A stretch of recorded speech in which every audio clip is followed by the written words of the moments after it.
Oke, kembali lagi untuk di topik yang ketujuh ya. Mungkin hampir sama, satu PowerPoint, tapi saya kembangkan untuk yang topik yang ketujuh tentang desain dan pengembangan e-learning. Oke, kemarin di topik yang keenam kita sudah mengembangkan mungkin sedikit mengenal ya tentang pembelajaran di kelas dan pembelajaran yang ada di e-learning. Kita bedakan apa perbedaannya dan seterusnya. Kemudian juga bagaimana desain e-learning yang seharusnya, apa bedanya dengan pembelajaran di kelas, dan apa yang harus kita tanamkan dalam e-learning itu agar e-learning itu bisa sangat bagus atau berkualitas. Dan perlu yang namanya desain dan development, itu yang perlu. Kemudian juga kita sudah bahas tentang 4 pilar perspektif yang ada di e-learning yang perlu kita kembangkan dan perlu kita berikan perlu kita pahami agar kita tahu bahwa e-learning itu sebenarnya memang pembelajaran tapi versi elektronik, dan perlu ada pakem-pakem yang harus kita pelajari untuk menjaga marwah bahwa pembelajaran itu harus bagus, harus ada emosional, ada interaksinya, dan juga harus bisa dialami langsung oleh peserta didik. Walaupun platformnya bukan pertemuan langsung, tapi dalam bentuk elektronik. Dan juga kita juga lihat nih, kemarin itu adalah bagaimana pembuatan desain. Jadi kita bisa jadikan ini sebagai acuan untuk bagaimana pengembangan learning. Jadi dari kurikulumnya, dari mata kuliahnya atau course-nya yang kita ambil, kemudian apa bagian-bagian dari itu kita breakdown seperti itu menjadi suatu bab-bab, kemudian kita bikin topiknya yang menarik, kita tambahi audio, kita tambahi visual, dan sampai ke aktivitas yang kita sharekan yang ada di e-learning. Tentu ya, e-learning itu perlu direncanakan dari awal dan kita tidak bisa improve. Jadi apa yang kita rencanakan dari awal itu membuat e-learning ini lebih lebih lebih bagus, lebih atau enggak, itu tergantung dari desainnya, seperti itu. Kalau desainnya sudah tidak oke, monoton, ya tidak akan bagus seperti itu. Ini perlu kita pahami bahwa ada perbedaan-perbedaan ini. Jangan sampai ya, mungkin jenengan dari awal kuliah itu sudah diterangkan soal pembelajaran langsung seperti ini, mungkin pernah PLP seperti ini, tapi ini adalah versi online ya, dan online itu memenuhi pakem-pakem yang ada. Tidak bisa improve, harus dari awal direncanakan. Nah, kita akan coba membahas ya tentang desain learning. Desain learning itu ada tiga. Nanti kita akan bahas menjadi 2 pertemuan ini. Karena lumayan banyak dan lumayan perlu kita terangkan, perlu kita pahami dengan baik seperti itu. Yang pertama adalah desain portal e-learning. Kemudian desain konten e-learning, dan yang ketiga adalah desain aktivitas e-learning. Portal itu artinya adalah pangkalan data atau terminal. Yang kalau kita asumsikan terminal itu adalah sesuatu yang menjadi pusatnya. Jadi ini berarti bahwa e-learning itu harus ada pusatnya. Maksudnya apa Pak? Maksudnya adalah ketika pengembangan e-learning, maka harus ada pusatnya, harus ada penyedia layanan untuk e-learning. Seperti itu. Contoh, kita sebagai guru mau mengembangkan e-learning, maka bisa kita mengadopsi beberapa contoh e-learning, contoh platform yang mengembangkan e-learning. Contohnya itu adalah Google Classroom. Oke, kemudian ada Zoom, ada Google Meet, dan seterusnya. Itu adalah portalnya. Jadi portal itu yang sudah disediakan. Ada developernya yang menyediakan portal itu. Oke, kita coba untuk lebih jauh tentang portal e-learning. Nah, ini mungkin yang kita bisa lihat di portal e-learning ya. Ada domain, web hosting. Jadi kalau kita lihat nih, kalau kita contohnya kita menggunakan Google Classroom, itu menggunakan dari Google ya, dari Google. Jadi pusatnya adalah Google, domainnya adalah Google, web hosting yang menyedianya Google. Perusahaan Google yang ada di Amerika itu adalah penyedia Google Classroom yang tersebar di seluruh dunia.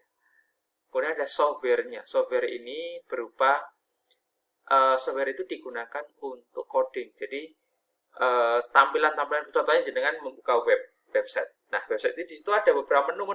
Nah, itu yang mendesainnya itu namanya software. Nah, seperti itu. Contohnya jenengan ada di, contohnya yang juga didesain itu adalah contohnya di WhatsApp. WhatsApp itu ada fitur untuk mengirim voice note, mengirim suara. Ada bisa digunakan untuk mengirim gambar. Ada bisa digunakan mengirim video, kemudian bisa kita video call. Bahkan video call bisa beberapa orang. Nah, itu adalah software yang mengcoding itu untuk menjadi suatu layanan itu. Nah, itu seperti itu.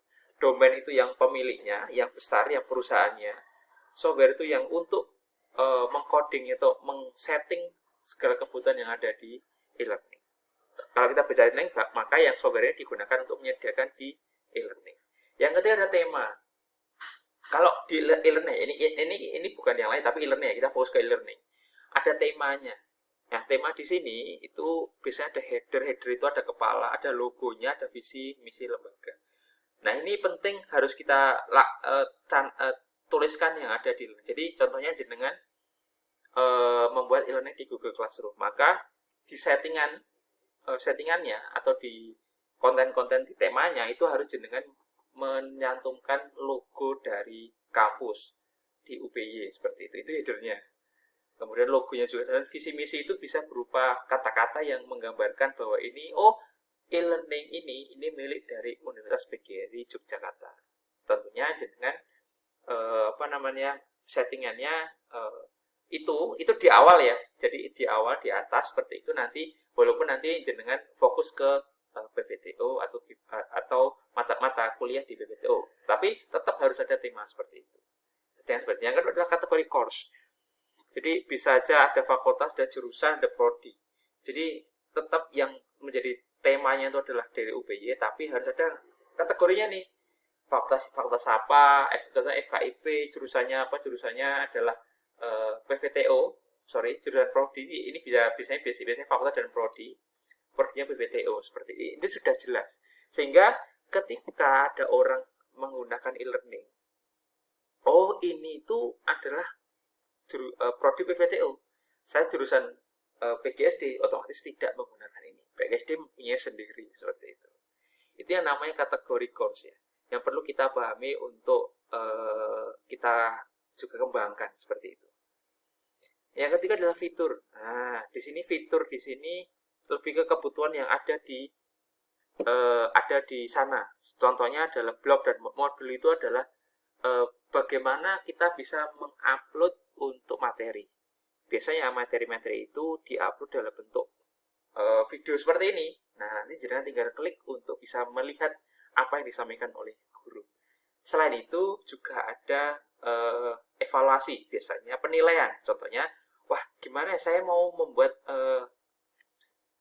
membuat soal-soal esai, maka di portal e-learning sudah dibuatkan untuk jenengan bisa membuat esai, ataupun bentuknya pilihan ganda itu sudah dibuatkan. Bagaimana caranya perhitungan? Jadi ketika ada 10 soal pilihan ganda.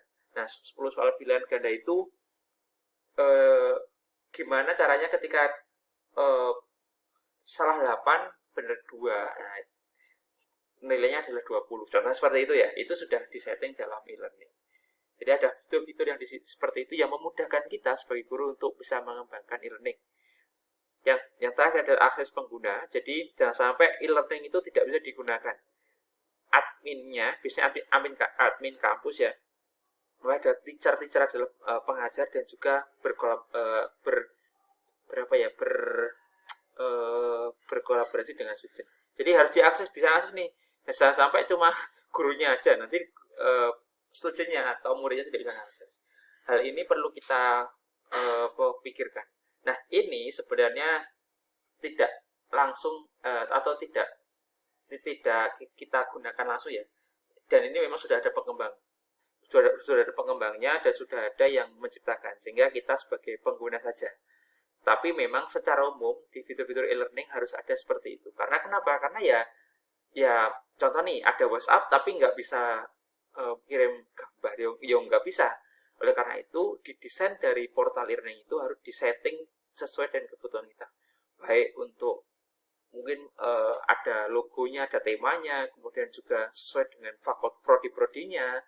Fitur-fiturnya juga lengkap, ada untuk bikin soal, ada untuk upload video, videonya langsung kelihatan seperti itu, kemudian bisa kita buat untuk soal pilihan ganda dan seterusnya. Dan tentu yang terakhir adalah bisa digunakan bersama baik admin, guru ataupun siswa seperti itu. Nah, ini adalah desain portal e-learning yang harus kita ketahui. Kalau tidak memenuhi ini, otomatis itu bukan e-learning seperti itu. E-learning itu harus ada seperti ini. Ya, ini adalah standar minimal untuk e-learning. Walaupun nanti kalau dikembangkan jadi lebih bagus seperti itu. Oke, terima kasih. Ini untuk yang pertemuan yang ke-7. Itu aja. Mungkin nanti untuk yang desain konten dan aktivitas nanti kita akan bahas di pertemuan yang ke-8. Terima kasih. Akhirul kalam. Assalamualaikum warahmatullahi wabarakatuh.